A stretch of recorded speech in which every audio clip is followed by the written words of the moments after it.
Hello, everyone, and welcome to this new session of online English class with your teacher, Sarai. Today, I'm going to discuss with you the very first lesson in your textbook. It is a short story titled Thank You, Ma'am by Langston Hughes. Before I dive into the story, let me tell you a little bit about the writer. Langston Hughes was a 20th century American writer. He was an African American. An African American is a person of African origin but is currently a US citizen. Besides being a short story writer, he was a poet and a social activist. His writings reflect the lives and socio-economic conditions of the Black people in the United States. Now, let me introduce to you the two characters in the story. The first character is a woman named Luella Bates Washington Jones. And then we have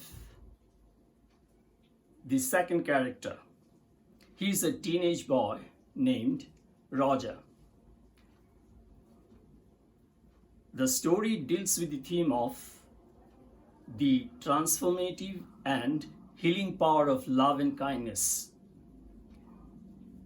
The story shows how love and kindness can transform a person's life. Let me now narrate the story to you briefly.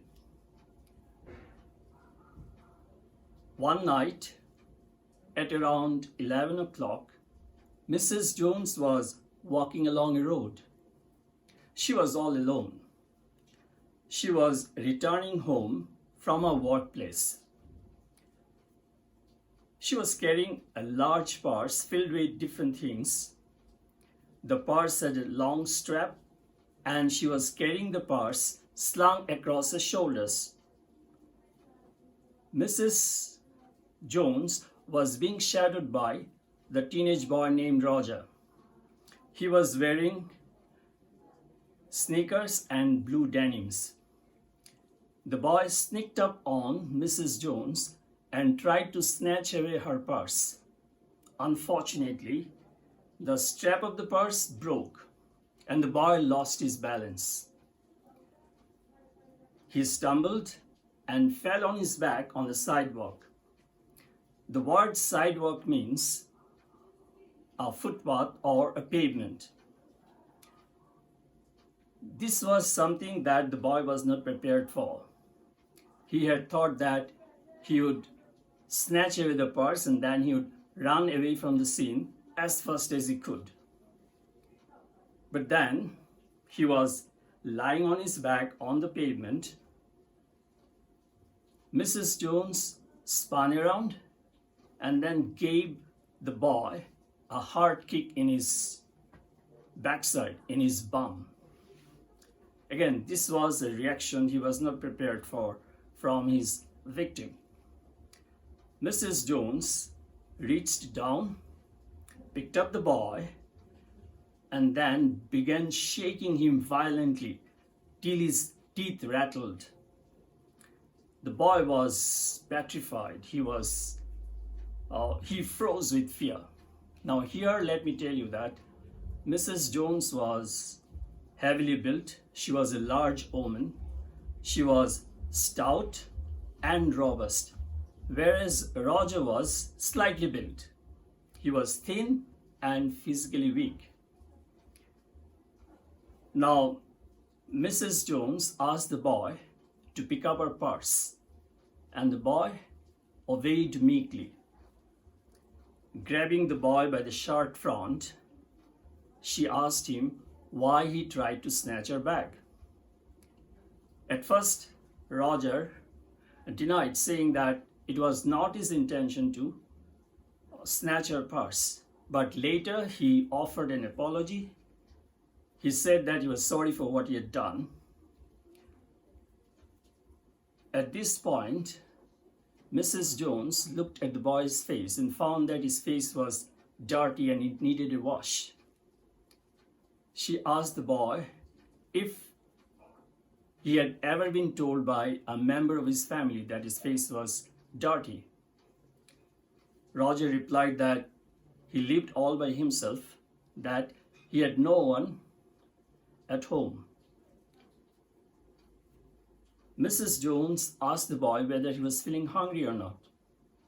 Roger replied in the negative. He said that he was not feeling hungry. All he wanted was to be left alone by Mrs. Jones. Mrs. Jones asked him if she let him loose, whether he would run away from the place. The boy was candid enough to admit that if Mrs. Jones let him loose, that was precisely what he was going to do. Then Mrs. Jones decided against letting him loose. She did not relax her grip on him. Still clutching him by the shirt front, she said that she was going to take him to her house. She dragged the unwilling boy behind her.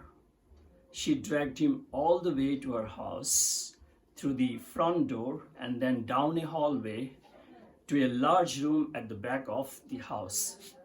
She switched on the light and left the door open.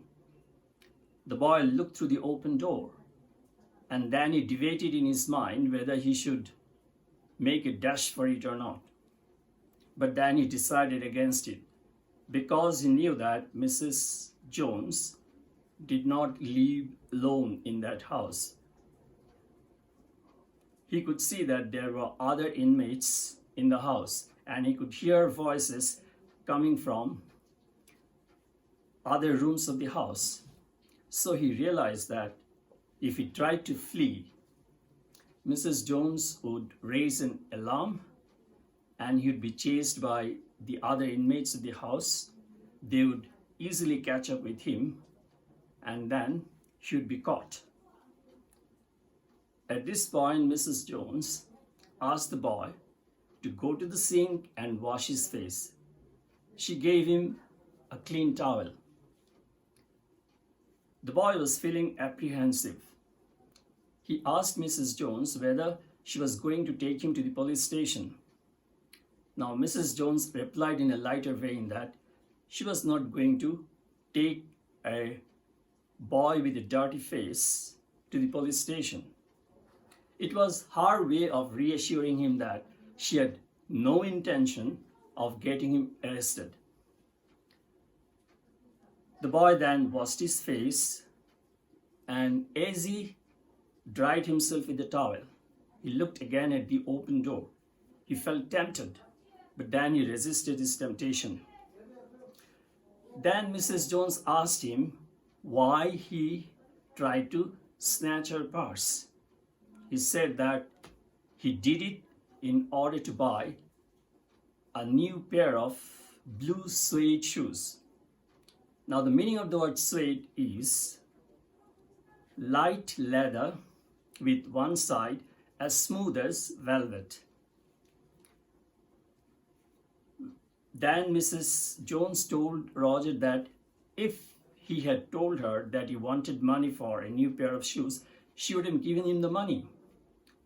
When he heard this, Roger could not believe his ears. His jaw dropped. He was taken by surprise. That was because Roger was not used to love and kindness and affection. He was used to a life of harshness, cruelties, and brutalities. Thereafter, Mrs. Jones said that she was going to prepare the supper for the two of them. What she did, she went to a corner of the room that was screened off. And then just behind the screen, there was a gas stove and an ice box. Now, when she went behind the screen, she took her eyes off Roger. She left her purse on the bed and the door was open. She did it deliberately. in order to earn the trust of Roger. She wanted to tell Roger that she trusted him, that he was not going to escape. Now, she wanted Roger to reciprocate the gesture. We all know that trust is the cornerstone of human relationship. There can be no meaningful exchange between two individuals if there is no mutual trust. So it was her way of building trust between Roger and herself. And Roger reciprocated. He did not try to run away from there with the purse, even though the door was open. So Mrs. Jones, she prepared lima beans, ham, and cocoa for supper. Now lima beans, it's a kind of beans. Ham, it is pork. It is the meat cut from a pig's leg or shoulder, which is cured with either smoke or salt. And cocoa, it is a light brown powder made from cocoa beans, which is used to make chocolate. So when they were having supper, Mrs. Jones did not ask any questions about Roger's personal life.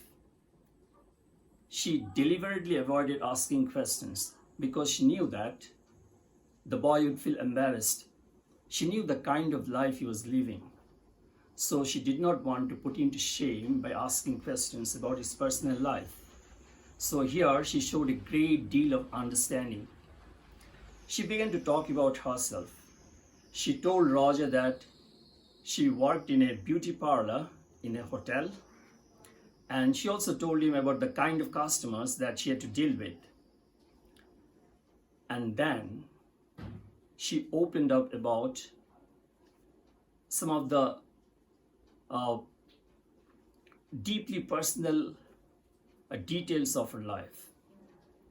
She told him that she also had gone through a very, very rough patch in her life. And she had done things in her life of which she was deeply ashamed. She even went to the extent of telling him that she was so ashamed of her past life that she would not even disclose it to God. Now, this was her way of telling Roger that even though somebody's life has a dreadful past, there is still hope for that individual, that he can still turn his life around if he wants to, that it is never too late to redeem oneself. It was her way of telling Roger that he can still make a fresh start. He can turn over a new leaf in his life. And thereafter, she told him that he should give up his life of crime, that he should eschew the path of crime, and he should start living an honest, virtuous life. She offered him $10 so that he could buy a new pair of blue suede shoes. Thereafter, she took him down the hall to the front door. It was now time for parting. The boy was overwhelmed with emotion. He was choked with emotion. He felt a deep sense of gratitude to Mrs. Jones for the way she had treated him. All he could do was, he could only mutter, "Thank you, ma'am." He was so overwhelmed with emotion that he could not say anything else. And then he left. Thereafter, they never ever met again. And this is how the story ends. Now, let us analyze the two characters briefly. Let us first turn our attention to Mrs. Jones. Mrs. Luella Bates Washington Jones is the very epitome of love, affection, compassion, understanding, kindness, and empathy. She represents the milk of human kindness.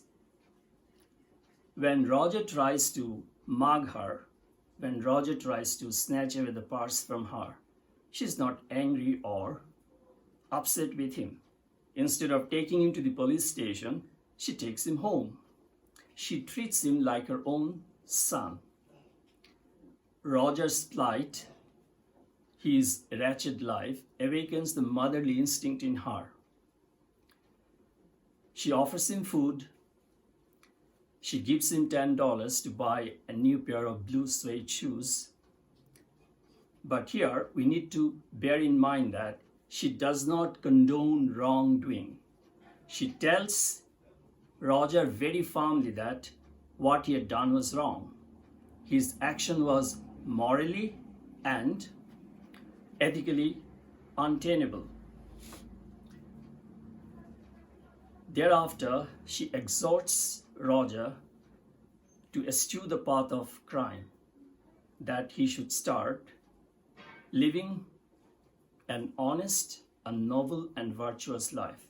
She becomes a moral compass to Roger. In short,